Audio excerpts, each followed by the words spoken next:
it's actually none easier. It is. The gloves make no difference on the ability. I wasn't worried about my hands ripping open. It makes you more of a bitch, yes.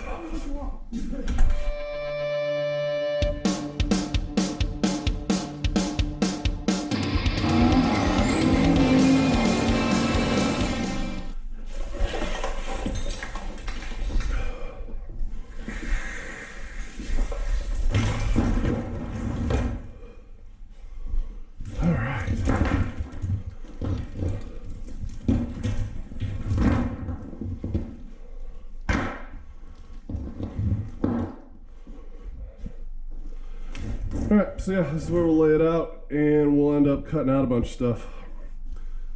Take this whole harness down, like things we don't need, like airbag stuff. All this, the airbag controller unit right here, all of that, it's obsolete on this car. So all of the airbag components are gonna go bye-bye. This is what, keyless entry unit. So we'll keep that, because I like keyless entry. An integrated unit of some sort. I don't know, whatever the hell it does. This is our main fuse panel for inside. And then yeah, there's a bunch of stuff that goes all over. Here's the OBD2, which doesn't consist of a whole lot of wires, but is fine. But that's what we're gonna do. So I'm not feeling great. I'm calling it. Alright, so it's been a day or two. I haven't really made any progress out here. I've been getting over being sick, and it's really slowed me down. So today we're gonna dive into this harness, and I think today I'm probably just gonna set up time lapse over there or somewhere in here that's gonna look good, and just start stripping the harness down to get to the bare wires, so I can start mapping out what things need to be, you know, obsoleted on this model, and what stuff needs to stay. So we're gonna go on with that, but. Alright, well, like I said, we'll get you set up and get to seeing the mess we make out of this. If you guys want to start taking bets now on whether or not this harness works at all when I'm done with it, I wouldn't be mad at you.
All right, so we're gonna be getting back on the harness here.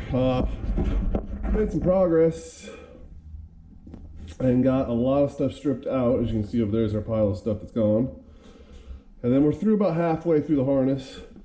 I got all that I still gotta figure out and tear down over here. So we're gonna get back on today. Joe's here floating around somewhere, so he'll be getting in on this. And I think we're gonna maybe get this Subaru out of here and play with the Firebird. I don't know, we'll see where we go from there. But we're gonna play with the harness for a little bit longer and I'll hopefully get this thing all buttoned up and thrown back at the car. Well, all right.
So we have finished the harness, and when I say finish, I mean I've got it roughly zip tied up.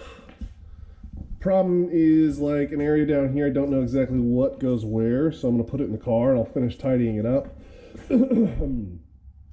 This one right here, I'm leaving, well, so I'm basically not gonna cover up and put all of the, this stuff. God, why can I not think of the name of it now?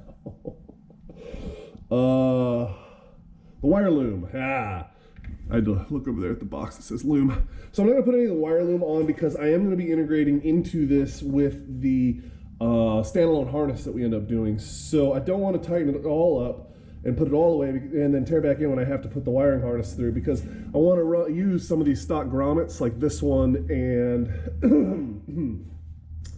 I got this big one right here that we pulled off. So I'm going to be reusing that, and some of the wires I'm going to be, you know, sending out to things for those. So I don't want to tighten this thing all the way back up, but I do need to start getting it back in the car so I can figure out what roughly goes where. That'll be the next step, is getting it back in the car and plugged back into what's still in the car and starting to put some of that stuff back together a little bit, because, for obvious reasons. So yeah, I got a bunch of parts and pieces and whatnot here, as far as like clips that I took off carefully so I could reuse them and stuff like that. Which the fun part about that is I don't know where any of those clips go right now due to the fact that the harness isn't in the car. So once I get the harness back in the car and I can start seeing where the holes are for all these clips and whatnot that hold everything to line back up in, I can start putting them where they go, and then putting all of these harness coverings and whatnot, because I don't want to tape the whole thing and I don't want to use loom for the whole thing. Some of it I can reuse this factory loom stuff that they have, but again, I won't be doing any of that until I get the Holly system in and start figuring out exactly where I'm going to put that as well. So it's kind of one step forward and one step wait for a while, but it's a big part of what needed to be done, and it's it's done at this point. So that's nice. At least I can start putting things back in the car and getting us a step closer. I have her up in the air today, which I've had her up in the air for a long time, but you can see there's a lot that needs to come out there, and I need to figure out what holes I'm going to keep in the firewall, and then what holes we're going to repurpose for things. So that'll be what I'll do here. I don't think I'm going to film putting it in, because there's really nothing exciting about me laying it in. In fact, this is probably going to be the end of the episode for this, so let me know what you guys think in the comments. Let me know if anyone's dissected one of these harnesses before. I literally just cut into it and took out everything that had to do with the ECU, because the ECU on this is going to be not what we're going to use for the V8, obviously, but I still wanted to retain, the stereo and stuff like that, hopefully. I don't know if any of this works until we plug it back in and, see what it does. But like I said, let me know what you guys think in the comments. Let me know what we should have done differently, and well, by the time I see it, it'll be way too late, but at least I can kick myself in the ass in front of you all. But make sure you guys hit that like and subscribe button, and we'll check you out on the next one.